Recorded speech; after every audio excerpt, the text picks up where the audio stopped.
Are you making one of these 7 really common first chapter mistakes? In this video, I'll teach you how to know if you are and why beginning your book like that is making you lose your reader forever from the very first page. I'll also give you the secrets to writing a first chapter that readers fall in love with and make them forever fans. Plus, the secret to transforming any of these 7 don'ts into a killer opening, because rules were made to be broken, especially in writing. First chapters are a lot like dating apps. They're your one and only chance to make a good first impression with the reader and get them to swipe right, which means keep reading. Because today's readers have thousands of things vying for their attention. The truth is, you only have a few seconds, maybe a paragraph or two, to give the reader a reason to stay with your story. Let's get right into the 7 mistakes you might be making. But first, be sure to click that subscribe button, because if you're watching this video, I know you want to learn to write a better book, and that's what Writing Compelling Fiction is here to help you do. Mistake number 1, opening with a dream. Have you ever sat there and listened to someone telling you about a dream they had? They're telling you how they dreamt about a squirrel flying an airplane filled with clowns and tambourines, and you're thinking, oh my gosh, how can I get out of this conversation right away? It's the same thing with your characters on the page. Unless the dream has a really big impact on the plot, they don't want to hear about it. Mistake number 2,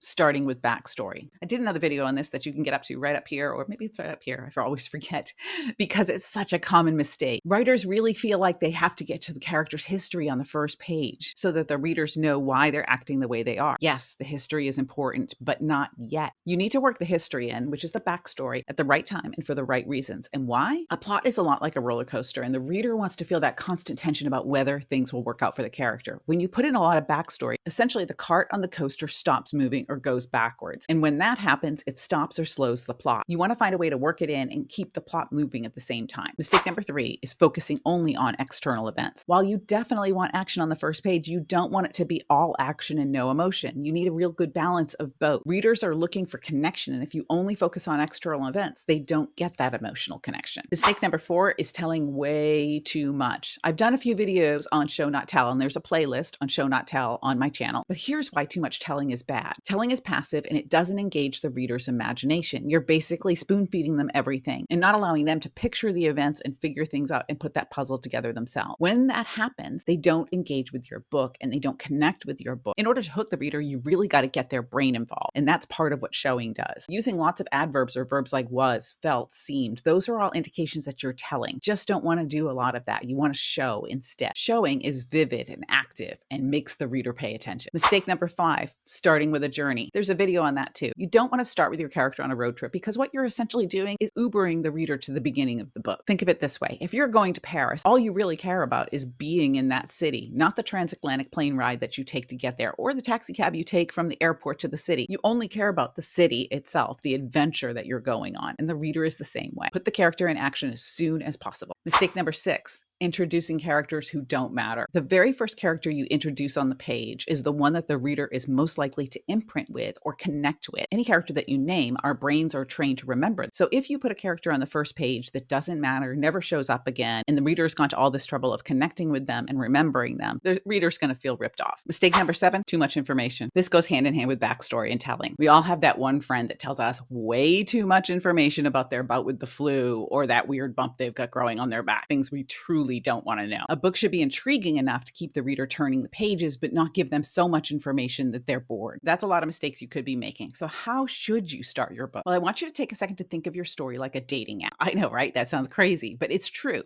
If you think of it like Match or Tinder, there are certain things that make people swipe right as opposed to left. And those common elements are what keeps a reader swiping right, turning the pages. Those elements are the same things that keep your reader engaged with your character. There are 4 reasons in general that people swipe right in a dating app. 1, they're intrigued and they want to know more about the person based on the text and photos that they saw, which could be the first paragraph you have in your book. Number 2, they feel a commonality with the person in terms of beliefs or shared histories, and that's when you're building that emotional connection with the reader and the character. Number 3, they're enticed by the hooks of the other story. That's when you start putting in some of those little suspense clues that the reader is going to want to know more and try to figure out what's happening in the story. And number 4, most importantly, they feel an emotional connection in that instant. Notice I say emotional connection a lot, because that is the most vital thing you can do on the first few pages of your book. An emotional connection is the key to creating a book that readers love. When people love a book, they buy everything that you write and they tell their friends about it. So that just keeps those readers coming back for more and more and more. So if you can open with a connecting emotional thread, meaning a universal fear or insecurity that readers can relate to, you're going to grab them right away. Let's take this line from Ruth Ware's The It Girl.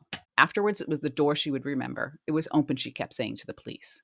I should have known something was wrong. What is the connecting emotional thread there? Guilt. We can all relate to that. We may not have been in this character's situation, but we can all connect with the feeling of guilt. The other option for opening your first chapter is putting the character into a situation that changes their lives right away. Look at how Riley Sager opens the house across the lake.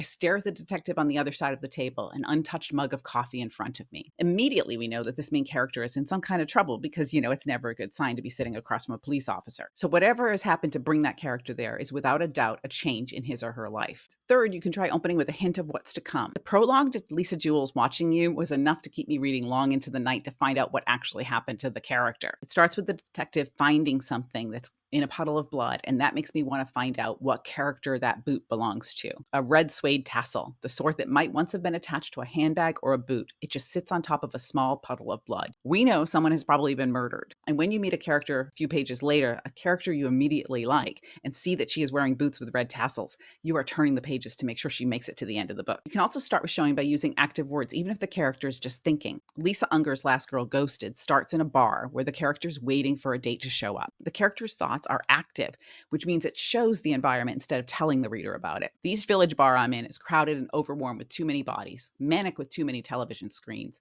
the din of voices, somewhere music trying in vain to be heard above the noise. You can feel that environment, see it, and feel her anxiety about being there, which immediately builds that emotional connection for the reader. All of these ways of opening first chapter create an emotional bond with the reader, because that's what you got to do. You got to create that emotional connection. That invites them into the story and ignites their imagination. And when that happens, they're not going to put the book down to go watch Netflix or start scrolling through TikTok. But what if you really want to start your book with one of the 7 don'ts I talked about? You can do that if you follow one super, super, super important rule. And I bet you're going to guess what it is because of what I've talked about a million times already. If you build an emotional connection into that first paragraph, you can make almost anything work. You can still open your book with one of those don'ts if you combine them with one of those do's and you build that emotional connection with the reader. That's the most important thing you have to do on the first page is make the reader care. If you want more hands-on advice like this, I encourage you to join the Writing Compelling Fiction community or become one of our masterminds where you get feedback on your pages. DM me for details and don't forget to hit subscribe. I'll see you on the other side of the page.